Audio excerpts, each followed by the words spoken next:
Hello, my crafty friends. I sure hope you're having a fabulous day. My name is Robyn Pitts with Sir Chauncey Rocco Creative Designs. Welcome to my channel. I'm really excited to kick off the Falloween Spooktacular 2023 series. I'm co-hosting this event with my crafty BFF, Michelle Randolph from Shabby Chic Chick.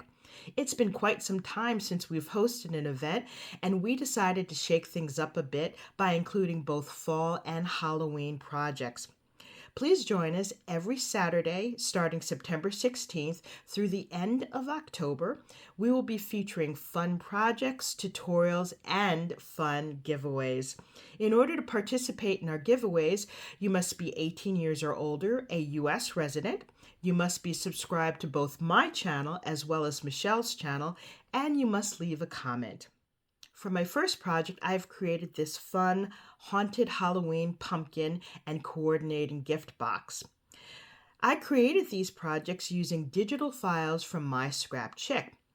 The paper collection that I used is by Graphic 45 called Midnight Tales. Now this is available at ASC Craft Supplies. You can find them on the web or their Etsy store. Also, please feel free to use my coupon code ROBYN10, that's all in capital letters, to receive a 10% discount upon checkout.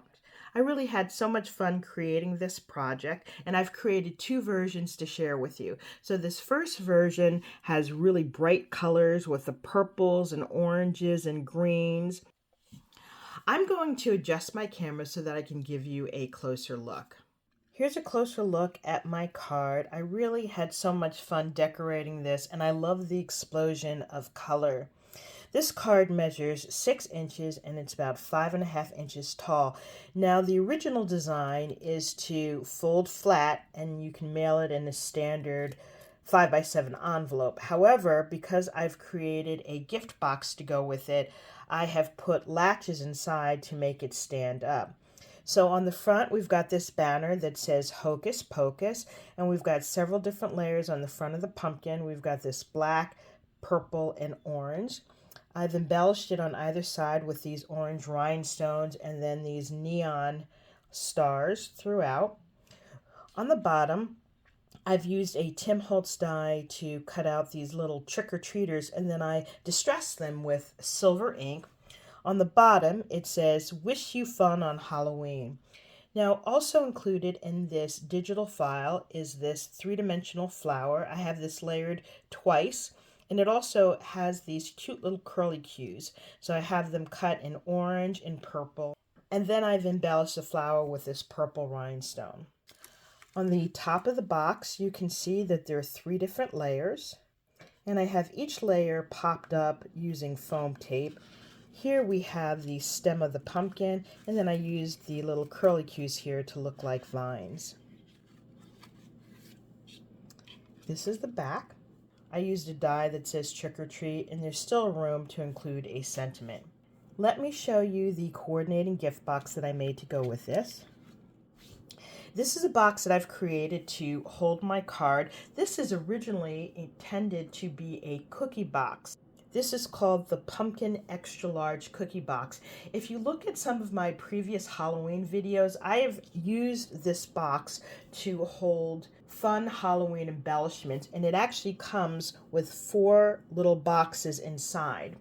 So I've omitted the boxes so that I could just include the card, and it fits perfectly. On the top here, I've included this fun ribbon in orange and lime green and purple. I've got this large purple gemstone and then some ephemera from the paper collection. This is what the sides of the box look like. I'm going to put the card inside the box to give you a better view. This is a card inside the box, and I think it has a really lovely presentation. I have one more example to show you.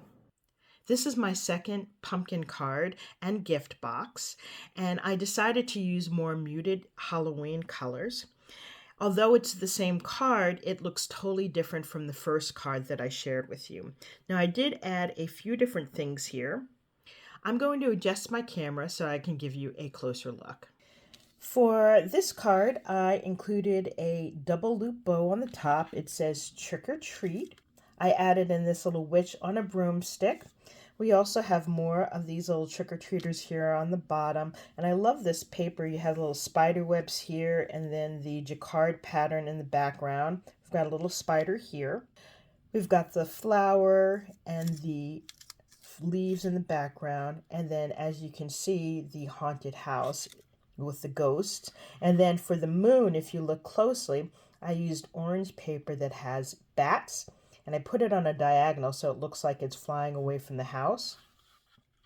This is the top part of the card. And on the back, it says trick or treat. And this is a stamp that I had in my Halloween collection. These box cards are really fun and easy to put together, and in no time you can create a lovely card. Let me show you the coordinating box that I've created. Now this is the same pumpkin box, however I did a different colorway. And in the center, I've created this huge triple loop bow, and I added in this rhinestone spider. Here's a side. I love this paper. Let's put the card inside. This is a pumpkin card inside the box. Now, as you can see, it's a perfect fit. I did not have to adjust the box or the pumpkin card whatsoever. And the top just fits on just like so. This concludes my review of my haunted house pumpkin card and gift box. Hopefully I've inspired you with new and creative ideas. If you like this video, please take a moment to give me a thumbs up, leave a comment, and don't forget to subscribe to my channel. Please be sure to visit Michelle Randall from Shabby Chic Chick to see what fun projects she's created. Thank you so much for joining me, and I look forward to seeing you soon. Bye for now, and happy Falloween.